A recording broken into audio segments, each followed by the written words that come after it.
بسم اللہ الرحمن الرحیم۔ السلام علیکم ورحمۃ اللہ وبرکاتہ۔ ناظرین گرامی، ایک حسین نوجوان کا سبق آموز واقعہ۔ ایک بزرگ فرماتے ہیں، میں 1 سال سخت ترین گرمی کے زمانے میں حج کو چلا تو بڑی شدت سے چلتے تھے۔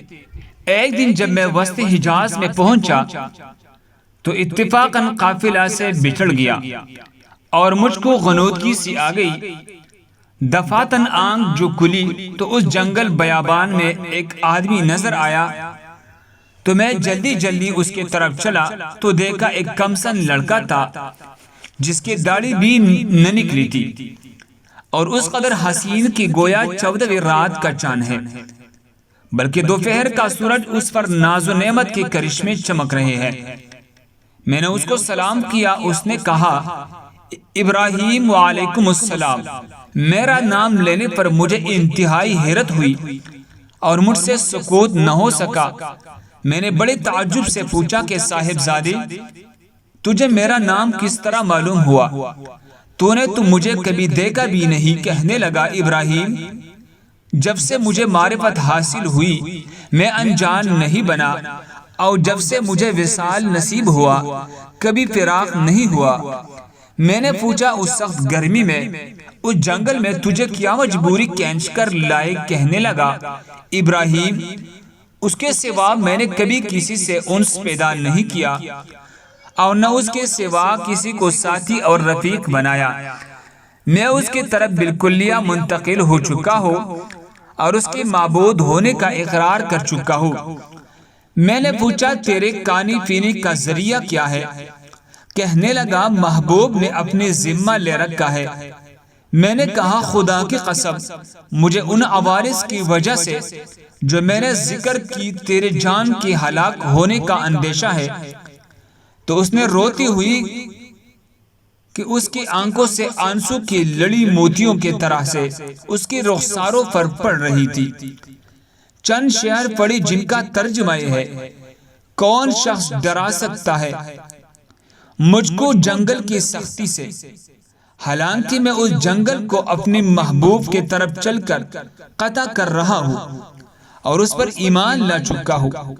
مجھ کو بے چین کر رہا ہے اور شوق ابارے لے جاتا ہے، اور اللہ کا چاہنے والا کبھی کسی آدمی سے نہیں ڈر سکتا۔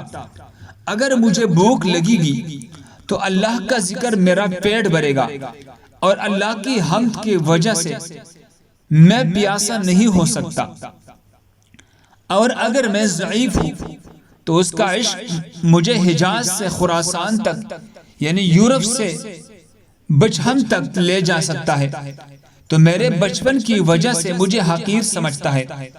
اپنے ملامت کو چھوڑ ہو۔ میں نے پوچھا، تجھے خدا کی قسم اپنے صحیح عمر بتا کیا ہے؟ کہنے لگا، تو نے بڑے سخت قسم کی سخت قسم مجھے دے دی جو میرے نزدیک بہت ہی بڑی ہے۔ میری عمر 12 برس کی ہے۔ پھر وہ کہنے لگا، ابراہیم، تجھے میری عمر پوچھنے کی کیا ضرورت پیش آئی؟ میں نے کہا، مجھے تیری باتوں نے حیرت میں ڈال دیا۔ کہنے لگا، اللہ کا شکر ہے، اس نے بہت نعمت عطا فرمائی، اور اللہ کا فضل ہے کہ اس نے اپنے بہت سے مومنین بندوں سے افضل بنایا۔ ابراہیم کہتے ہیں، مجھے اس کی حسن سیرت اور شیرین کلام پر بڑا تعجب ہوا۔ میں نے کہا، سبحان اللہ، حق تعالی شانہ نے کیسے کیسی صورتی بنائی۔ اس نے تھوڑی دیر نیچے کو سر جھکا لیا، پھر اوپر کی طرف نظر اٹھا کر بہت ترچھی اور کڑوی نگاہ سے مجھے دیکھا، اور چند شعر پڑھی جن کا ترجمہ ہے، اگر میرے سزا جہنم ہو تو میرے لیے ہلاکت ہے، اس وقت میری یہ رونق اور خوبصورتی کیا بنائے گی؟ اس وقت میرے ساری خوبیوں کو عذاب عید دار بنا دے گا۔ جہنم میں طویل عرصہ تک رونا پڑے گا۔ جبار جل جلالہ یہ فرمائے گا، اور بدترین غلام تو میرے نافرمانوں میں ہے۔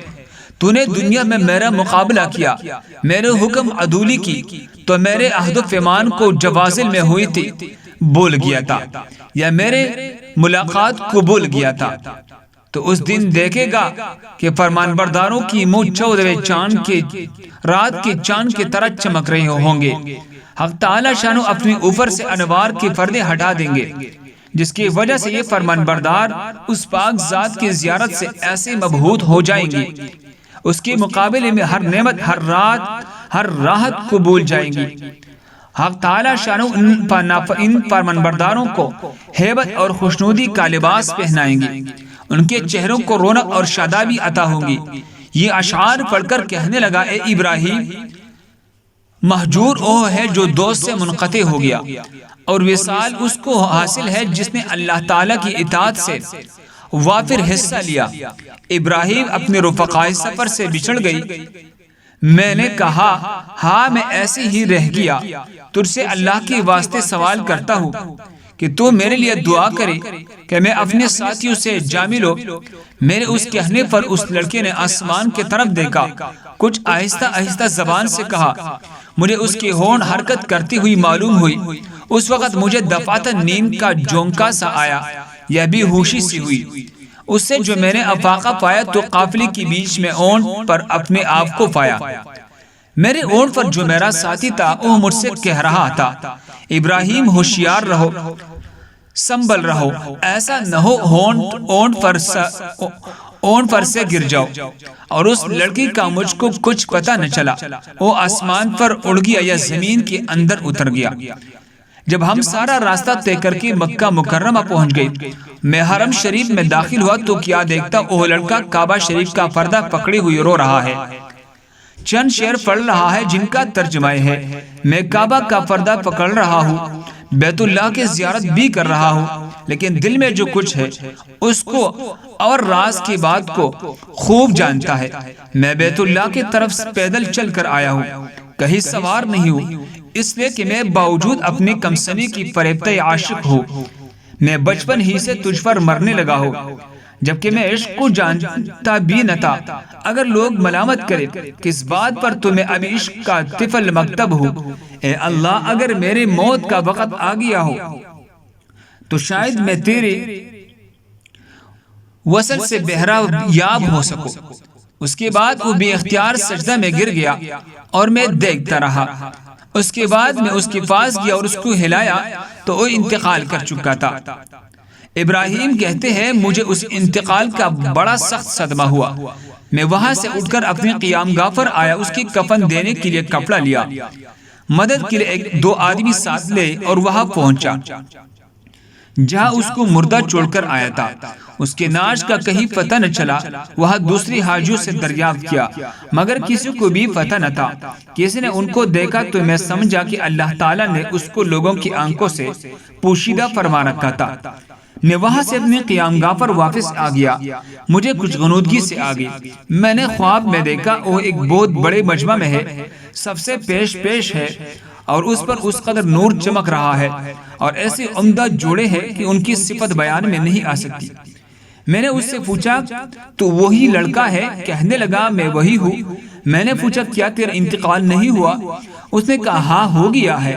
میں نے کہا، میں نے تجھے تجہیز و تکفین کے لیے بہت تلاش کیا، کہیں پتہ نہ چلا۔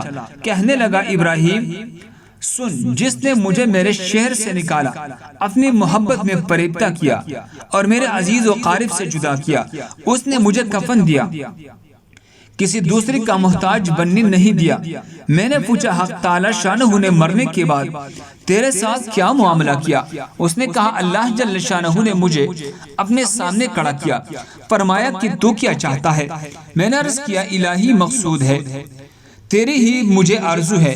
فرمایا، بے شک تو میرا سچا بندہ ہے اور جو تو مانگے اس کے لیے کوئی رکاوٹ نہیں۔ میں نے عرض کیا، میں یہ چاہتا ہوں میرے زمانے کے تمام آدمیوں میں میرے سفارش قبول فرما لے۔ ارشاد ہوا، ان سب کے بارے میں تیرے سفارش مقبول ہے۔ ابراہیم کہتے ہیں، اس کے بعد اس لڑکے نے خواب میں مجھ سے رخصتی مصافحہ کیا۔ میں نیند سے بیدار ہو گیا۔ میں نے حج کے جو ارکان باقی تھے وہ پوری کی، مگر اس لڑکی کے یاد سے، اس کی رن سے میرے دل کو قرار نہ تھا۔ میں حج سے فارغ ہو کر واپس ہوا، لیکن حالت یہ تھی کہ راستہ میں سارے قافلہ والے یہ کہتے تھے کہ ابراہیم تیرے ہاتھ کی مہک سے ہر شخص حیران ہے، کیسی خوشبو آ رہی ہے۔ اس واقعے کی نقل کرنے والے کہتے ہیں کہ مرنے تک ابراہیم کے ہاتھوں میں سے وہ خوشبو آتی رہی۔ اس واقعے کا خلاصہ یہ ہے، بے شک جو اللہ کی محبت میں ڈوب جاتا ہے اس کی کیفیت ایسی ہی ہو جاتی ہے، اور یقیناً اصل چیز تو اللہ اور اس کے رسول کی محبت ہی ہے۔ خوش نصیب ہے وہ مسلمان جو اللہ اور اس کی رسول کی محبت میں ڈوب کر زندگی گزارے۔ دعا ہے کہ اللہ تعالی ہمیں بھی اپنے حقیقی محبت نصیب فرمائے، آمین یا رب العالمین۔ مزید اسی طرح خوبصورت واقعات کے لیے ہمارے چینل کو سبسکرائب کریں۔ جزاکم اللہ۔